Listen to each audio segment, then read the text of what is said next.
Բարի երեկո։ Ապրիլի 4-ի տեղեկատվությամբ դուք դիտում եք առաջինի գլխավոր թողարկումը։ Այս թողարկման թեմաներն են։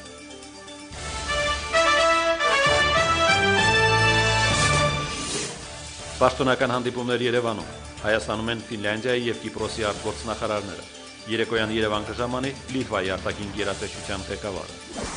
Աշխատանքային խումբ գլխավոր դատախազությունում։ Իրավապահները կհետևեն նախընտրական կառավարության օրինականությանը։ Քաղաքական 4 ուժեր ստորագրել են ընտրությունների վերահսկման միասնական շտաբ ձևավորելու մասին համաձայնագիր։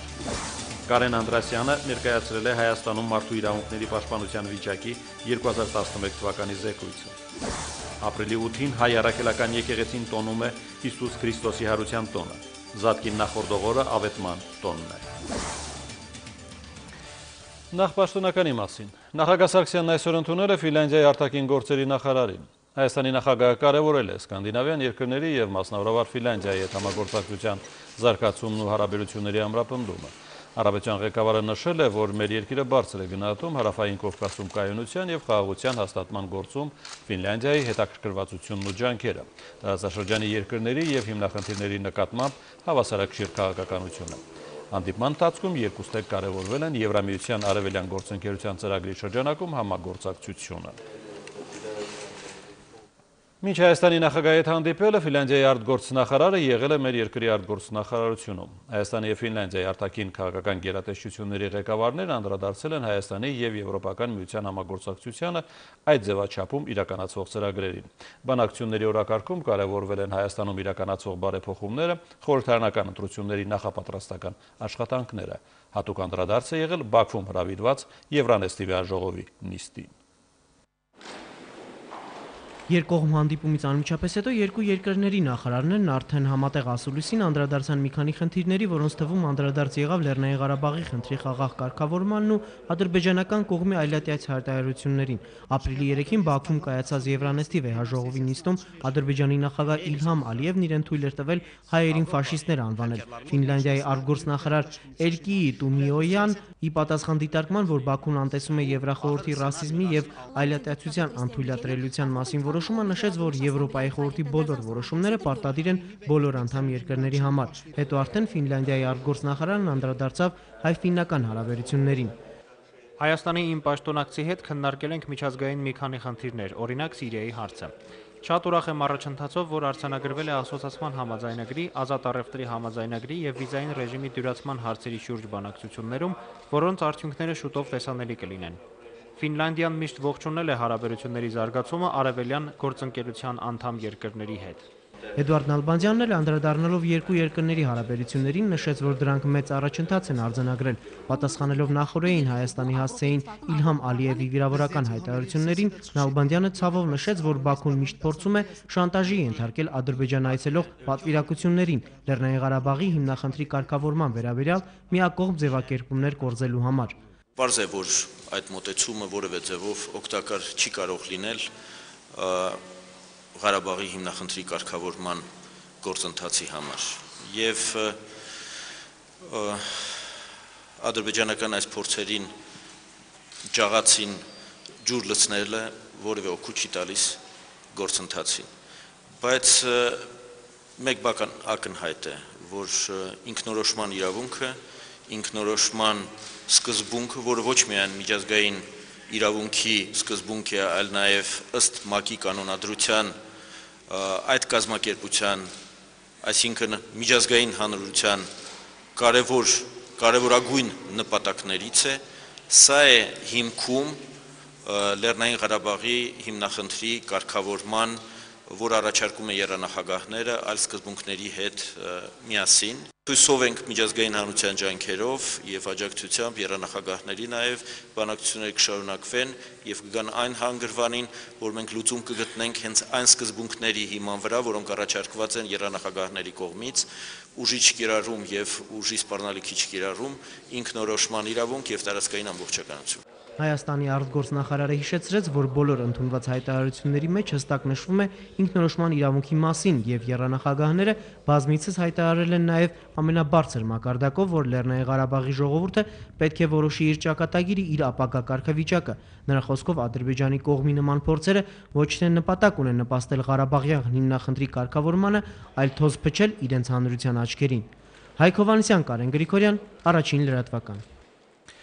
Շարունակենք հետևել պաշտոնական լրահոսին, նախագահ Սարգսյանն այսօր ընդունել է նաև պաշտոնական այցով Երևան ժամանած Կիպրոսի Հանրապետության արտաքին գործերի նախարար Էռատո Կոզակու Մարկուլիսին։ Նախագահի երկու երկրների միջև կապերի ամրապնդման գործում կարևորել է պարբերական դարձած տարբեր մակարդակի փոխայցելությունները։ Հանրապետության ղեկավարը եւ Կիպրոսի արտգործնախարարն ընդգծել են, որ հայ-կիպրական բարեկամությունը խարսխված է շատ ընդհանրություններ ունեցող երկու ժողովուրդների դարավոր բարեկամության վրա։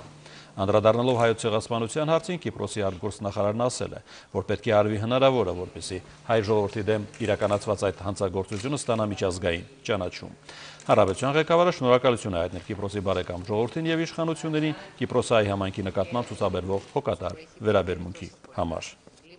Մենք Կիպրոսին դիտում ենք որպես բարեկամական պետություն եւ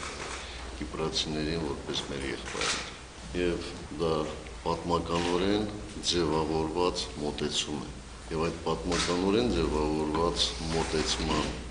վրա էլ այսօր մենք խորացնում ենք մեր հարաբերությունը։ Մենք խորապես շահագրգռված ենք այդ հարաբերությունները օր-օրի ամրապնդել։ Ոչ միայն անցյալում, այլ ներկայում մենք ունենք բազմաթիվ ընդհանուր հետաքրքրություններ։ Ունենք մեծ աշխատանք կատարելու եւ մենք պատրաստ ենք այդ աշխատանքը կատարելու։ Սա իմ առաջին այցն է Հայաստան եւ ես շատ տպավորված եմ։ Այս ընթացքում ունեցած հանդիպումներից բացի այցելել եմ հայոց ցեղասպանության զոհերի հիշատակը հավերժացնող հուշահամալիր։ Շատ հուզված եմ այն ամենով, ինչ տեսա եւ լսեցի։ Մեր երկու ժողովուրդներն էլ պատմության ընթացքում անցել են մեծ ողբերգությունների ու փորձությունների միջով։ Կիպրոսի արտգործնախարարը հյուրընկալվել է նաև Գարեգին երկրորդ վեհապարին։ Մայրաթորում կայացած հանդիպմանը վեհապար հայրապետը գոհունակությամբ է անդրադարձել Հայաստանի եւ Կիպրոսի բարեկամական հարաբերություններին, որոնց համար կարևոր հիմք են ծառայում երկու ժողովուրդների հազարամյա կապերը եւ հայ համայնքի պատմական ներկայությունը Կիպրոսում։ Զրուցակիցներն անդրադարձել են Կիպրոսի հայ համայնքի դերին։ Էռատո Կոզակու Մարկուլիսն ընդգծել է, որ հայ համայնքը հարստացնում է Կիպրոսն ու նրա մշակույթը եւ ամուր կամուրջ է հանդիսանում երկու ազգերի միջև։ Քննարկվել է նաև Հյուսիսային Կիպրոսի գրավյալ տարածքում համամարտկային արժեք ներկայացնող քրիստոնեական սրբավայրերի մտահոգիչ վիճակը։ Գանք այժմ Հայաստանի ներքաղաքական տրամադրություններին։ Գլխավոր դատախազությունում ստեղծվել է աշխատանքային խումբ, որը կհետևի նախընտրական քարոզչության օրինականությանը։ Դատախազության աշխատանքային խումբը բաղկացած է 10 հոգուց։ Այսօր տեղի ունեցել խմբի հանդիպումը հասարակական կազմակերպությունների հետ։ Մոտորերս դատախազությունը կհրապարակի թեժ գծի հեռախոսահամարը, որով Հայաստանի քաղաքացիները կկարողանան կապ հաստատել աշխատանքային խմբի հետ ու տեղեկացնել նկատած ընտրակեղծիքի, ընտրակաշառքի կամ նախընտրական քարոզչության ժամանակ տեղ գտած խախտումների մասին։ Դատախազությունը քաղաքացիներին կոչ է անում հաշվի առնել, որ նման դեպքերում քրեական պատասխանատվության կարող են ենթարկվել թե կաշառք տվողը, թե վերցնողը եւ նախապես տեղեկացնել դրա մասին աշխատանքային խմբին։ Հաղորդվում է նաև, որ խմբի անդամները պարբերաբար հանդիպումներ կանցկացնեն լրատվամիջոցների եւ հասարակական գործիչների հետ։ Բոլորիս նպատակը մեկն է, որ ինչքան հնարավոր է մեր ընտրությունները լինեն ազատ, հավասար, արդարացի, թափանցիկ եւ ինչքան հնարավոր է հակաօրինական արարքները, դրանք կլինեն վարչական թե քրեական, նվազ լինեն։ Մենք համոզված ենք եւ ամեն ինչ անելու ենք մեր լիազորությունների շրջանակում, որպեսզի նախականխենք այն հարատավոր երևույթները, որոնք որ տեղ կգտնեն թե նախընտրական քարոզչության ժամանակ, թե ընտրությունների օրը, թե հետընտրական շրջանում։ Կոմունիստական կուսակցությունը ընտրություններին կմասնակցի երկու կարգախոսով։ Իշխանությունն ու հարստությունը վերադարձնենք ժողովրդին եւ կոմունիստների հաղթանակը ժողովրդի հաղթանակն է։ Այսօր լրագրողների հետ հանդիպման ժամանակ կոմունիստական կուսակցության առաջին քարտուղար Ռուբեն Թովմասյանն ասել է, թե հույս ունեն, որ քվեարկողների մինչև 15%-ը վստահելու է իրենց։ Հայկոմկուսի ղեկավարի հավաստմամբ կուսակցությունն այսօր ունի շուրջ 20,000 անդամ, որոնց 30%-ը երիտասարդներ են։ Ռուբեն Թովմասյանը մտահոգություն է հայտնել, որ քարոզարշավը դեռևս պաշտոնապես չի մեկնարկել, սակայն որոշ կուսակցություններ արդեն գործի են անցել Մենք օրենքի համաձայն քարոզարշավը կսկսենք ապրիլի 8-ից, ասել է Հայաստանի կոմունիստական կուսակցության առաջին քարտուղարը։ Լինելու ենք բոլոր մարզերում, որտեղ մենք 45 շրջանային կուսակցական կազմակերպություններ ունենք, բոլորը բերվել է մարտական վիճակի, բոլորը պատրաստ են քարոզարշավի համար, տպագրության շատ նյութեր ունենք, որոնք որ այսօր ընթացքի մեջ են։ Այսօր տեղի ունեցել Օրինաց երկիր կուսակցության կանանց միության 7-րդ համագումարը։ Օրինաց երկրի կանանց միությունը ըստ կուսակցության նախագահ Արտուր Բաղդասարյանի հնարավորություն է տալիս ուշադրության կենտրոնում պահել կանանց հիմնախնդիրները, խոսել դրանց մասին ու լուծումներ փնտրել։ Կանանց միության 7-րդ համագումարում ամփոփվել են կատարած աշխատանքները, հռչակվել են հետագա անելիքները։ Հայ կանայք ձևավորեցին քաղաքական նոր մշակույթ, կանանց ներկայությունը խորհրդանում թույլ է տալիս տղամարդկանց զգոնում միմյանց նկատմամբ հարգալից լինել, ասել է կուսակցության նախագահը։ Պատահական չէ, որ Օրինաց երկիր կուսակցության առաջիկա խորհրդարանական ընտրությունների ցուցակներում ընդգրկված են մեծ թվով կանայք։ Նրանց մի մասը կդառնան ազգային ժողովի падգամավորներ, մյուս մասը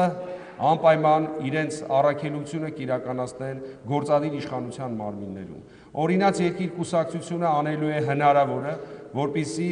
երկրի կառավարման գործընթացում կինը ունենա ակտիվ մասնակցություն եւ դերակատարում։ Այսօր Հայ ազգային կոնգրեսը, Բարգավաճ Հայաստանը,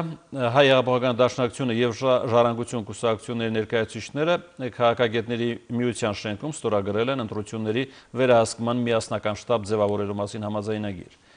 Այն բաց է առաջիկա խորհրդարանական ընտրություններին մասնակցող բոլոր քաղաքական ուժերի համար։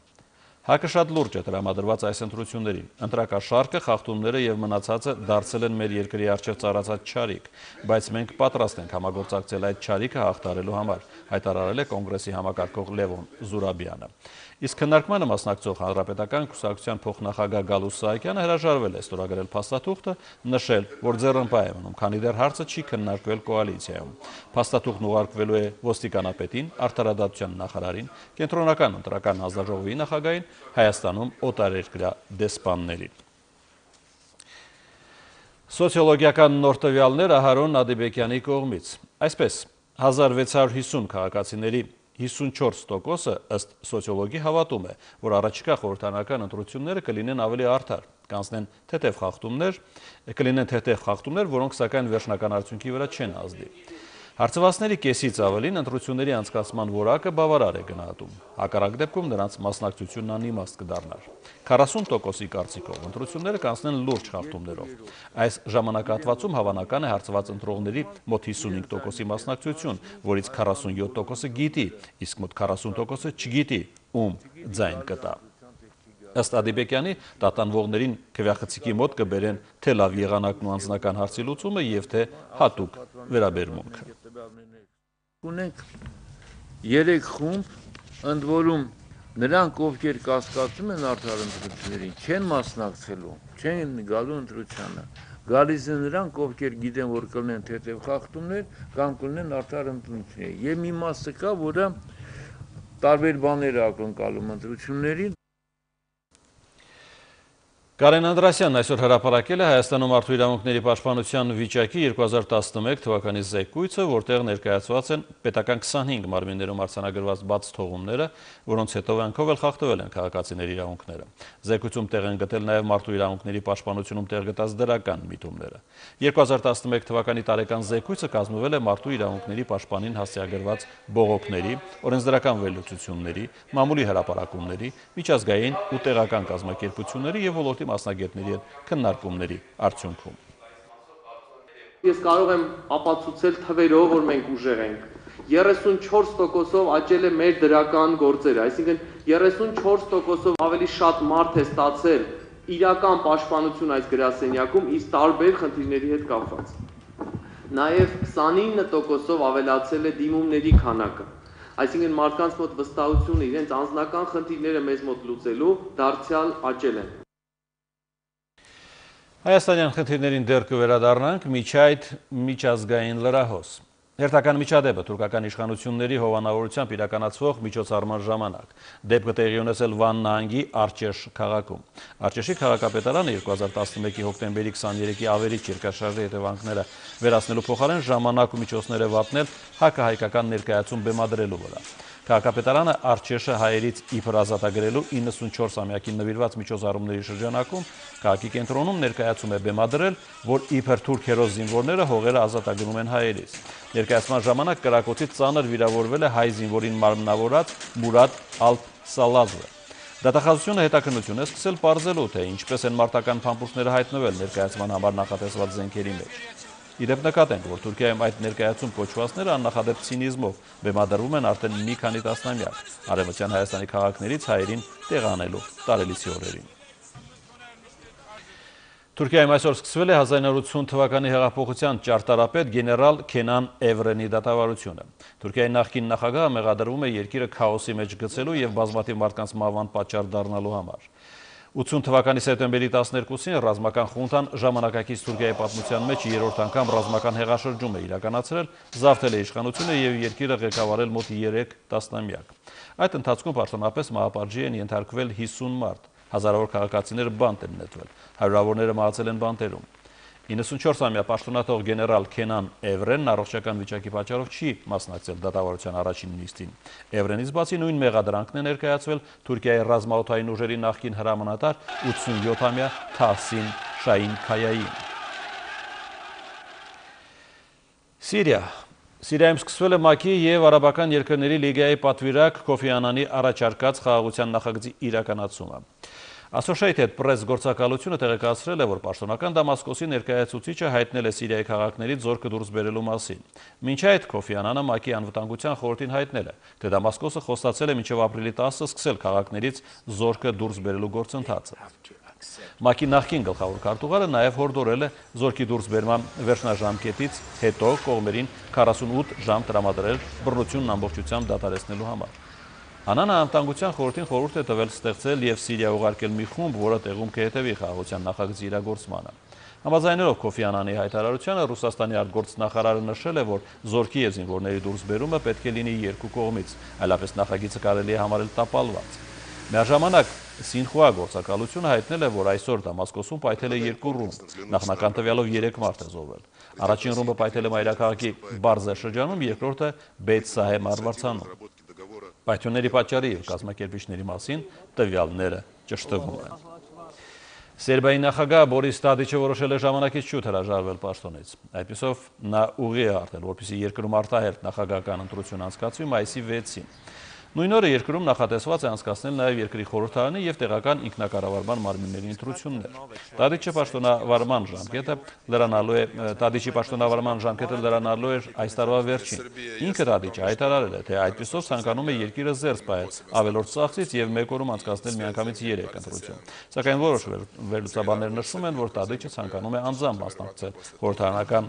ընտրության քարոզարշավին եւ բարձրացնել իր ղեկավարած դեմոկրատական կուսակցության հեղինակությունը։ Տադիչի հիմնական մրցակիցը նախագահական մրցապայքարում լինելու է առաջադիմական կուսակցության ղեկավար Տոմիսլավ Նիկոլիչը։ Մեր հաջորդ տեսանյութը Միացյալ Նահանգներից է եւ պատմում է Կալիֆոռնիայում գործող Հայրենիք միության հերթական ձեռնարկի մասին։ Միությունն իր գործունեության 20 տարիների ընթացքում բազմաթիվ ծրագրեր է իրականացրել Արցախում։ Այս անգամ ամերիկահայերի ուշադրության կենտրոնում Արցախի ազատագրված տարածքներն են։ Լոս Անջելեսից պատմում է Լիլիթ Սեթրակյանը։ Արցախյան ազատամարտի առաջին օրերին հայրենակիցներին օգնելու ցանկությամբ Կալիֆոռնիա բնակահայերը ստեղծել են Հայրենիք միությունը։ Արդեն 20 տարի 500 անդամ ունեցող կառույցը տարեկան $100,000 արժողության ծրագրեր է իրականացնում Հայաստանում եւ Արցախում։ Օգնում են զոհված ազատամարտիկների ընտանիքներին, կառուցում կամ նորոգում դպրոց, մանկապարտեզ, մշակույթի տուն, համակարգիչներ ուղարկում ցամնամերձ գյուղեր։ Այս տարի ծրագրեր կիրականացնեն ազատագրված տարածքներում։ Մանավանդ Լաչինի շրջանի գյուղերը կուզենք, որ գյուղերում բնակչությունը մնա եւ ավելի վստահ լինենք, որ այնտեղ ապահով են բնակչությունը եւ գյուղ առ գյուղ վերանորոգում ենք։ Հայրենիք միությունը հայկական եզակի կառույցներից մեկն է, որի կազմում ընդգրկվել են ամերիկահայ համայնքի բոլոր շերտերը ներկայացնող Եգիպտոսից, Բեյրութից, Հայաստանից, Ապահայից ու այլ երկրներից եկած հայեր, անկախ կուսակցական պատկանելությունից։ Մեր ծրագիրը օգնել հայրենիքին, զորակցել մեր նախագահին, ով էր որ նա լինի, պատմության համար 20 տարին մի ակնթարթ է, բայց մեր հայրենիքի համար 20 տարին եկավ անկախության տարին, ազատագրեցին մեր հողերը, ունեցանք անկախ Արցախ, ունեցանք հայրենիք միություն։ Հայրենիք միության նախաձեռնությամբ արդեն նորոգվել են Արցախի Քաշաթաղի շրջանի Քարեգահ գյուղի բնակիչների տները։ Հայկական պատմական բնակավայրը ԽՍՀՄ տարիներին բնակեցված էր ադրբեջանցիներով, այժմ ազատագրված Քարեգահը վերաբնակեցված է Գետաշենից, Մարտակերտից տեղահանված, նաև Հայաստանից տեղափոխված ընտանիքներով։ Գյուղն այսօր ունի 210 բնակիչ։ Հայրենիք միությունն առաջիկայում կլուծի նաև նրանց ջրի խնդիրը։ Հաջորդը Սուս գյուղն է։ Կաշխատենք խոս մեր ցերկեն եկած ազգապահպանման համար։ Վաշինգտոնում Լեռնային Ղարաբաղի Հանրապետության ներկայացուցչի դիտարկմամբ Արցախում իրականացվող ծրագրերը օգնում են հատկապես երիտասարդներին աշխատելու ապրել հայրենիքում։ Արցախի Հանրապետության հռչակման առաջին իսկ օրերից եւ մեր պատմության ամենածանր ժամանակաշրջանում հայրենիք միությունը միշտ անում է ամեն ինչ, որպեսզի ջահել ընտանիքները ունենան տեղ ապրելու եւ շենացնելու իրենց երկիրը։ Օրերս հայրենիք միությունը իր 20-ամյակի առիթով նախաձեռնեց հերթական դրամահավաքը այս տարվա ծրագրերը իրականացնելու համար։ Լիլիթ Սեթրակյան, Վարդան Իսմայելյան, Առաջին լրատվական, Միացյալ Նահանգներ։ Եվ կրկին Երևան։ Երևանի քաղաքապետն այսօր Շենգավիթ վարչական շրջան կատարած աշխատանքային շրջայցի ընթացքում ծանոթացել է բարեկարգման եւ կանաչապատման աշխատանքներին։ Տարոն Մարկանյանը հանդիպումներ է ունեցել համայնքի մի շարք շենքերի բնակիչների հետ։ Այսպես հայրենիք կինոթատրոնի հարակից գետնանցումը հիմնանորոգվել է։ Մայիսի 9-ի փողոցի 51 շենքի բակում նախատեսում է կառուցել խաղահրապարակ եւ փոքր ֆուտբոլի դաշտ։ Գարեգին Նժդեի 16 եւ 18 շենքերի բակը շուտով կվերածվի կանաչապատ հանգստի գոտու։ Այստեղ արդեն անցկացվում է ոռոգման ցանցը։ Շրջայցից հետո քաղաքապետն աշխատանքային խորհրդակցություն է անցկացրել վարչական շրջանի աշխատակազմի հետ։ Աշխատանքները շարունակական են լինելու, դե բնականաբար մեկ տարվա ընթացքում բոլոր բակերը չեն կարող բարեկարգել, բայց տարիների ընթացքում, մի քանի տարիների ընթացքում փորձենք, որ բոլոր Շենգավիթի բոլոր բակերում ունենանք բարեկարգ վիճակ եւ հանձնենք մեր բնակիչներին։ Կրթական մի միջոցառման մասին։ Այսուհետև բուհական ընդունելության քննությունների օտար լեզուների շարքում կլինի նաև ռուսաց լեզուն, հայտարարել է Կրթության ու գիտության նախարար Արմեն Աշոտյանը հանրակրթական ուսումնական հաստատությունների ռուսաց լեզվի ուսուցիչների ասոցիացիայի երկրորդ համագումարի ժամանակ։ Համագումարին մասնակցել է Հայաստանում Ռուսաստանի Դաշնության դեսպան Վյաչեսլավ Կովալենկո, Ռուսաստանի Կրթության և գիտության նախարարության ներկայացուցիչներ, մայրաքաղաքի և մարզերի ռուսաց լեզվի մասնագետներ։ Արմեն Աշոտյանը նշել է, որ Հայաստանի համար Ռուսաստանը գործընկեր է ոչ միայն քաղաքական եւ տնտեսության, այլև կրթական ոլորտում, եւ որ կրթական ոլորտում տարեցտարի ավելանում են ռուսերենի դասավանդման զարգացման ուղղված ծրագրերը։ Համագումարին պատվոգրերով պարգևատրվեցին Երևանի եւ մարզերի մի շարք դպրոցների ուսուցիչներ ռուսերենի զարգացման գործում մասնագիտական ներդրման համար, իսկ Ռուսաստանի դեսպան Վյաչեսլավ Կովալենկոն իր հերթին պատվոգիր հանձնեց Կրթության եւ գիտության նախարարին միջազգային հումանիտար հասարակական կապերի զարգացման գործում ակտիվ գործունեության համար։ Ռուսաց լեզուն մեծ եւ յուրօրինակ քաղաքակրթության կրիչն է։ Այն պատուհան է, որը թույլ է տալիս մարդուն հաղորդակցվել մեծ մշակույթի հետ։ Պատուհան, որի միջոցով էին տարիներ առաջ հայերը դուրս գալիս մեծ աշխարհ։ Մենք այժմ մեծ ուշադրություն ենք դարձնում ռուսերենի դասավանդման մակարդակին։ Սրտաբանները Արմավիրի մարզում։ Գաղտնիք չէ, որ Հայաստանի մարզերի բնակչությունը առողջական խնդիրների դեպքում հաճախ դիմում է մայրաքաղաքի բժշկական հաստատություններին։ Եթե Երևանին մոտ գտնվող մարզերից հիվանդին կարելի է տեղափոխել մայրաքաղաք, ապա օրինակ Սյունիքի մարզից կամ Արցախից անհամեմատ դժվար է։ Հիմնականում հեռավորության, իսկ ձմռան ամիսներին էլ ճանապարհների դժվարանցանելիության պատճառով։ Հենց այս հանգամանքը հաշվի առնելով մասնագետներն իրենք են այցելում մարզեր։ Փոքրիկ Սարգիսը 2 տարի առաջ սրտի վիրահատություն է տարել։ Նոր Քմարաշ բժշկական կենտրոնի սրտաբաններն ուղղել են 3-ամյա տղայի սրտի միջփորոքային պատի արատը։ Պրոֆիլակտիկ բուժ զննումը հերթական անգամ փարատեց երեխայի ծնողների անհանգստությունը։ Հիմա շատ առողջ են։ Արմավիրում Նոր Քմարաշ բժշկական կենտրոնի սրտաբաններն են։ Լուրն առնելուն պես, որ նրանք 1 օրով անվճար բուժ սպասարկում են իրականացնելու տեղի պոլիկլինիկայում, բնակիչներն առավոտից հերթեր էին գոյացել կաբինետների մոտ։ Տեղեր եմ խմել։ Քիչ աղոկու տալի, լիճշումից բարձր է։ Հիմա եկել եմ մի հատ նորից իրանք նայել։ Բարեբախտաբար հերթեր չկային մանկական սրտաբանի սպասասրահում։ Բժիշկը իրեն դիմաց 18 փոքրիկներից լուրջ գնահատեց 2-ի վիճակը, 2-ն էլ իրենց կենտրոնի նախկին հիվանդներ։ Մեկը 4 տարի չի այցելել, պապիկը չի թույլ տվել, մյուսը հետազոտված է եւ այնտեղ բուժել չի, հնարավորություն չկա, հիվանդը էզեմինգերիզացված է մեր լեզվով ասած, այսինքն իրան իբրև բուժում դա սիրտ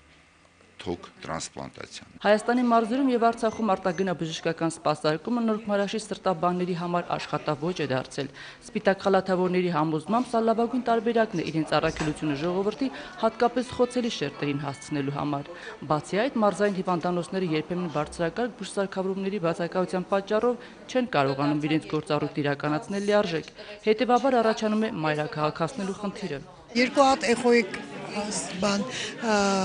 ապարատ իրանք են բերել, էխոկարդիոգրաֆիա, մի հատ մենք ունենք հիվանդանոցում, նայել են բերել տեղադրել, 3 հատ EKG են բերել, մի հատը մեր եղածն են, 2 հատ դնում են, որտեղ ոչ մի մարզում այսքան շատ ժողովուրդ չէր հավաքվել։ Սրտից գանգատվող հիվանդների հոտ զանգվածը գնալով խտանում էր, օրը դեռ չէր կիսվել, բայց 350 հոգի արդեն ցուցակագրվել էր։ Սրտաբանների 15 հոգանոց անձնակազմի գրագետ եւ պրոֆեսիոնալ սպասարկումն անգամ մի զորու չէր նոսրացնել հիվանդների շարքերը։ Միջև ցուցակի վերջին քաղաքացուն չզննենք չենք գնա, հայտարարեցին մայրաքաղաքից եկած բժիշկները, որոնց արտագնաբույժ սպասարկումն իրականացվում է հանրապետության նախագահի բարձր հովանու ներքո։ Եվ նյութական աջակցությունը, եւ բարոյական աջակցությունը նախագահի կողմից է։ Մենք ամենտեղ լինում ենք նախագահի բարձր հովանու ներքո։ Մենք զգում ենք, որ մենք ապահովված ենք։ Նրանց մեջ եթե հայտնաբերվում են սուր դեպքեր, որոնք անհապաղ օգնության կարիք ունեն, մենք անպայման հրավիրում ենք կենտրոն եւ բոլոր ախտորոշիչ բոլոր հետազոտությունները եւ ինչ որ գործողություններ նրանց համար կատարում ենք անվճար։ Սրտաբանների արտագնասպասարկման մեկնարկը վաղուց արդեն տրված է։ Հաջորդ կանգառը մարզի հոգեվոր կենտրոնն է։ Հայկուշ Ասլանյան, Գևորգ Անտոնյան, Առաջին լրատվական։ Այս կիրակի զատիկ է։ Ապրիլի 8-ին հայ առաքելական եկեղեցին տոնում է Հիսուս Քրիստոսի հարության տոնը, Սուրբ Զատիկը։ Քրիստոնեական եկեղեցու տաղավար տոներից զատիկը մեծագույնն ու ամենասիրելի տոնն է, որ նշվել է ճոխությամբ։ Քրիստոսի հարությունը հայ եկեղեցին տոնում է մոտ 40 օր մինչև նրա համբարձումը։ Սուրբ հարության տոնի նախօրեին եկեղեցիներում ատուցվում է ճրակալույցի պատարակ, որով եւ սկսվում են զատկական տոնակատարությունները։ Վաղ առավոտյան եկեղեցիներում կատարում է ժամերկություն, անդաստանի արարողություն, ապա մատուցվում է Սուրբ Պատարակ։ Զատկին նախորդող ավագ շաբաթվա յուրաքանչյուր օրն իր հոգևոր խորհուրդն ունի։ Այն արտացոլվել է ոչ միայն եկեղեցական ծեսերում, այլև ժողովրդական ավանդույթներում։ Զատկին նախորդող ապրիլի 7-ը ավետման տոնն է։ Քանի որ երկու տոներ հանդիպում են, երբ մեր եկեղեցական օրերով մի օրվա մեջ են ընկնում, չէ՞, պատարակը լինում է միշտ ավելի կարևոր տոնի պատվին, որը ճրակալույցն է։ Չորեքշաբթի օրը չի քորնա, այսօր չի քորնա։ Չի քորը դա մաքրությունն է եղել, բոլոր կանայք իրենց սենյակները մաքրել են, կահկարասիկը մաքրել են, տղամարդիկ իրենց գոմերն են մաքրել, պատրաստվել են զատկական օրվան, նույնիսկ ձու են խաշել։ Այսօր լրատվամիջոցները լուր էին տարածել, թե աշխարհահռչակ կինոդերասան Ալեն Դելոն առողջական խնդիրների պատճառով տեղափոխվել է հիվանդանոց։ ՌԻԱ Նովոստիի ճշտած տվյալով, չնայած աշխարհահռչակ դերասանի մոտ ի հայտ եկած առողջական խնդիրներին, նա նախատեսում է մասնակցել շաբաթ օրը կայանալիք Արմենիա երաժշտական մրցանակաբաշխությանը։ Հիշեցնեմ, որ մրցանակաբաշխությունը կհեռարձակվի Մոսկվայի ժամը 18-ին եւ կլինի մեր ուղիղ եթերում։ Եվ վերջում հիշեցնեմ, որ 22:30-ին կարող եք դիտել ֆուտբոլի չեմպիոնների լիգայի Ռեալ Ապոել քառորդ եզրափակիչ պատասխան հանդիպումը։ Իսկ ավելի ուշ հիշեցնեմ, այսօր կհանդիպենք մենք հարցազրույցի տաղավարում։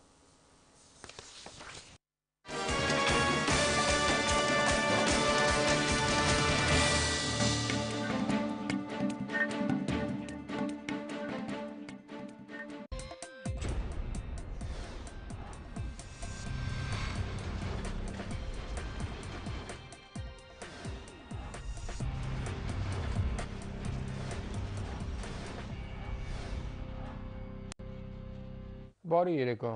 Ավանդույթի համաձայն տարին 2 անգամ մենք ժամացույցի սլակները հետ ու առաջ էինք տալիս։ Դա արվում էր իբր էլեկտրաէներգիայի խնայողության համար։ Իսկապես այդպես է, իսկապես դրա արդյունքում էլեկտրաէներգիա խնայվում էր, թե ոչ, այլ խնդիր է, բայց ամեն դեպքում ավանդույթ էր, մենք էլ հետևում էինք։ Սուս ու փուս սլակները հետ էինք տալիս, հետո առաջ, հետո էլի առաջ։ Ու այդպես 70 տարի ու գումարած եւս 20 տարի։ Այս տարվանից սլակների հետ խաղալու կարիք այլևս չկա։ Կառավարության որոշմամբ Հայաստանում ժամերը չեն փոխվելու։ Ոչ ձմռանն ենք հետ տալու, ոչ էլ ամռանը առաջ։ Շատերին այս որոշումը դուր եկավ, իմաստն էլ դուր չեկավ։ Օրինակ, երբ գարնանը ժամերը 1 ժամով առաջ էր տալիս, օրը չափազանց ուշ էր մտնում, առավելևս ամռանը։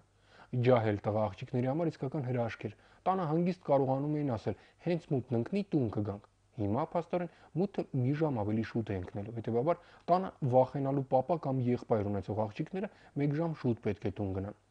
Բժիշկներն էլ մինչև հիմա վիճում են, արդյոք ժամերի փոփոխությունը ազդում էր մարդկանց առողջության վրա։ Հետևաբար, եթե ազդում էր, արդյոք հիմա, երբ ժամերն այլևս չեն փոխվելու, մենք ավելի առողջ ենք դառնալու։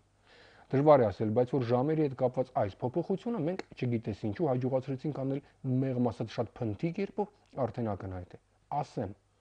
աշխարհում կան մասնագիտացված կենտրոններ, որոնք պատկերավոր ասած վերահսկում են ժամերը աշխարհի բոլոր երկրներում, անգլերեն կոչվում են time server-ներ։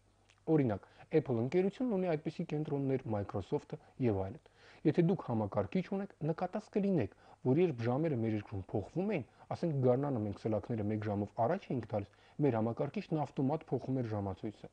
Դա տեղի ունեն ոչ թե կախարդանքով, այլ այն պատճառով, որ ձեր համակարգչի օպերացիոն համակարգը, ասենք Windows-ը, ունի հատուկ ժամային սերվերներ, որոնք վերահսկում են ժամերը եւ ավտոմատ թարմացնում դրանք։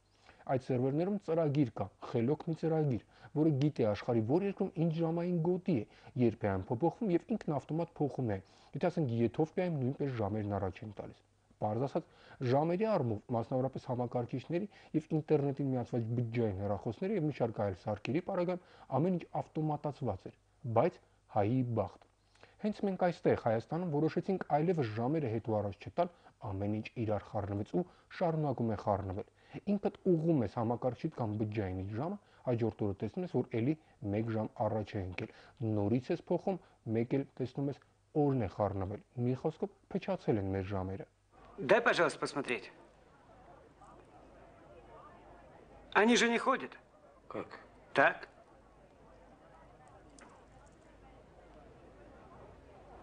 Да. Сейчас уже не ходят. Հանելուկ է բացարձակ, ուղղակի հերթական փնթի աշխատանքի հարցում։ Ընդ որում, մենք խոսում ենք ընդհանրապես համակարգիչների կամ բջջայինների մասին, մինչդեռ հարցը, թե ժամը քանիսն է հիմա Հայաստանում, կարող է ամենատարբեր ոլորտների հետ առնչվել, ասենք ինքնաթիռների չվացուցակների։ Ի վերջո, ենթադրենք ինչ որ մեկը Հայաստան է ուզում գալ, մտնում է ժամանակի սերվերներից մեկն ու ստուգում մեր մոտի ժամը, իսկ այնտեղ տալիս են այն ժամը, որը պետք է լիներ, եթե մենք 1 ժամով առաջ տայինք սլաքները։ Պարզ ասած, եթե հիմա իրականում ժամը 10 է, դա ցույց է տալիս ժամը 11-ը։ Թե ինչ կարգի խնդիրներ կարող է առաջացնել ամբողջ այս անհասկանալի պատկերը կարելի է միայն պատկերացնել, բայց որ բարդություններն արդեն իսկ սկսվել են, ակնհայտ է։ Հիմա ինչու է այս ամենը տեղի ունենում։ Ընդամենը այն պատճառով, որ մերոնք ամենայն հավանականությամբ կամ վաղօրոք չեն նախազգուշացրել համապատասխան միջազգային կառույցներին, այդ թվում նաև ժամանակի սերվերներին, որ տղեր այսպիսի բաներ ենք մտածել կամ եթե հանկարծ հրաշքով պարզ որ նախազգուշացրել են, ապա այնքան էլ ջիգարով չեն արել դա։ Ամեն դեպքում մի բան ակնհայտ է։ Բոլոր այն ժամացույցները, որոնք աշխատում են ինչ-որ օպերացիոն համակարգով եւ ավտոմատ թարմացում են ինտերնետի միջոցով, սխալ ժամ են տալիս Հայաստանի բաղով։ Հետևաբար, այս կամ այն երկրի ժամը ճշտելու համար գործող ժամային սերվերները, որոնցից էլ մարդիկ արտերկրում կարող են ճշտել Հայաստանի ժամերի մասին տեղեկատվությունը, տալիս են սխալ տեղեկատվություն։ Կոպիտ ասած, ոմն գերմանացի մտնում է համացանց ու փորձում տեղեկանալ, թե Հայաստանում ժամը քանիսն է։ Նրան համակարգիչն ասում է, որ ժամը 11-ն է, մինչդեռ մեզ մոտ դեռ 10-ն է։ Ու քանի որ թարսի նման տեխնոլոգիաներն այնքան են զարգացնել, որ նույնիսկ հարթուկներն են որոշ երկրներում միացնում ինտերնետին, փաստացի ամբողջ աշխարհը Հայաստանի ժամերի մասին սխալ պատկերացում ունի, այնպես ինչպես նաև բուն Հայաստանի ինտերնետին միացված ու ավտոմատ թարմացվող համակարգիչների ու բջջայինների ժամացույցները։ Լավ է գոնե թևի սովորական ժամացույցները դեռ կան, թե չէ անհարմար բան է ստացվելու, այնպես ու բոլորս դեպի ձեռքի ժամացույցներ։ Это часы Ливона. Они показывают не только время дня, число, день недели, месяц, год, но и среднюю температуру на Солярисе и, что самое важное, направление и скорость дрейфующих айсбергов. Իհարկե, եղածը սարսափելի մի բան չէ, բայց սա հերթական վկայությունն է նրա, որ նույնիսկ լավ գաղափարները փնթի իրականացման արդյունքում կարող են սխալ արդյունքներ տալ։ Սխալներն այդ իհարկե կարելի է ուղղել, բայց ինչու չանել դա ի սկզբանե։ Մասնագետ չունենք, բայց ամբողջական գերատեսչություն կա, որը զբաղվում է նաև այս խնդրով։ բա դե թող զբաղվեն, այլ ոչ թե ամեն առավոտ բջջային ժամացույցը 1 ժամ շուտ դիվադադարան է այն պատճառով, որ նախարարության ոմն ավագ մասնագետ Սիմոն մոռացել է սովորական մի նամակ գրել եւ ուղարկել մի քանի էլեկտրոնային հասցեներով։ Առողջ եղեք։